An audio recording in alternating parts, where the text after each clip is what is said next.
একটা Facebook profile page সবচেয়ে বেশি ডাউন হয় দুইটা কারণে।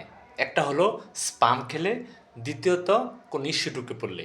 তো আপনার প্রোফাইল পেজ আপনি স্পাম থেকে যদি মুক্ত না রাখতে পারেন, তাহলে আপনি এখানে এই প্রোফাইল পেজ জীবন উঠাইতে পারবেন না, যত ভালো ভিডিও আপনি করেন না কেন।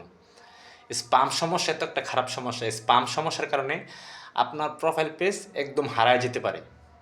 তো আপনি ইচ্ছা করে কিন্তু আপনি বারে বারে স্পাম খান, এবং এই সমস্যার জন্য আপনি দায়ী। যদি আমার কথার সাথে মিলে, তাহলে আপনি এগুলি এখন আর করবেন না।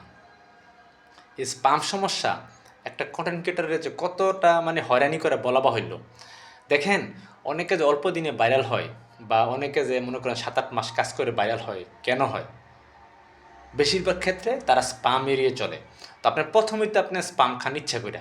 সেটা হলো, আপনি যখন প্রথম প্রোফাইল পেজ খোলেন, তখন আপনি করেন কি, আপনারা যদি ফলো দিয়ে থাকে 20 জনে, আপনি ফলো দিয়ে থাকেন 40 জনরে। কেন রে ভাই?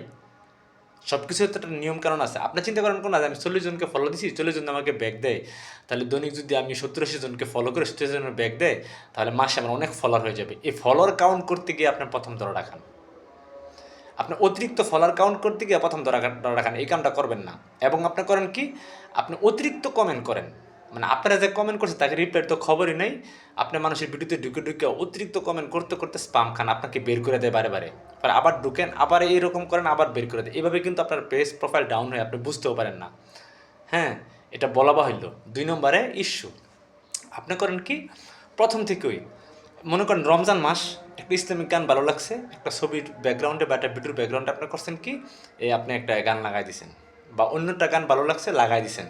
এতে কিন্তু ইস্যু ঢুকা শুরু হয়েছে আপনারে। এই ইস্যু ঢুকতে ঢুকতে ঢুকতে ঢুকতে আপনার পেজ প্রোফাইল আপনি একটা নেন উপরের দিকে, আর ফেসবুক এটা নেন নিচের দিকে। তো ফেসবুক বেশি জোরটা নেই, কারণে আপনি টাইম না উপরে উঠাইতে পারেন না। তো এই যে জিনিসগুলি করতেছেন, কইরা আবার আপনি সফলতার আশা করেন। আবার আপনার কোন ফেসবুক বালা না, ফেসবুক আমার ভাইরাল করে না। আপনি এক হইলো, আপনার তো প্রথম দোষ হইলো আপনার কন্টেন্টই তৈরি করতে পারেন না। আরে ভাই, আপনার মুখ দিয়ে যেরকমভাবে আসুক, আপনি ক্যামেরার সামনে এসে কথা কন নিয়মিত নিয়মিত, প্রথম নতুন অবস্থায় 4টা ভিডিও ছাড়তেই হবে আপনাকে। কারণ আপনার পেজ প্রোফাইল গ্রোথ করতে হবে, আর গ্রোথ করতে গেলে রিলস ভিডিওর কোনো বিকল্প নাই। তো আপনি মনে করেন নিজের দোষ, কিন্তু এটা আপনি স্বীকার করতে চান না। কিন্তু যারা স্বীকার করে বুঝে, তারা ঠিকই পরবর্তীতে সফল হয়ে যায়।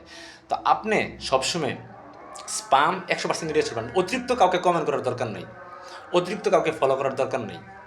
হ্যাঁ, ফেসবুক বলে দেয় না আপনাকে যে আপনি অতিরিক্ত ফলো করলে ফলো ব্যাক পাবেন, আমরা অটোমেটিক আপনাকে ব্যাক করে দেবো। আবার ফেসবুক এটাও বলে না যে অতিরিক্ত কমেন্ট করলে আপনার এঙ্গেজমেন্ট অতিরিক্ত বাড়ায় দেন। এগুলি যারা তথ্য বলে, এগুলি ভুয়া। আপনি সীমিতর মাঝে করেন, যেটা সহনশীল সেটা করেন, আর কন্টেন্ট তৈরি করেন, দেখবেন আপনার পেজ প্রোফাইল উঠে যাবে। কিন্তু আপনি স্পাম খেয়ে আর ইস্যু ঢুকাইয়া যদি পেজ প্রোফাইল ডাউন করে থাকেন, তাহলে আপনার কাজ করা বাদ দেন, আপনার কাজ করার দরকার নেই। আর যদি করার ইচ্ছা থাকে, তাহলে নতুন প্রোফাইল পেজ খুলে কাজ করেন।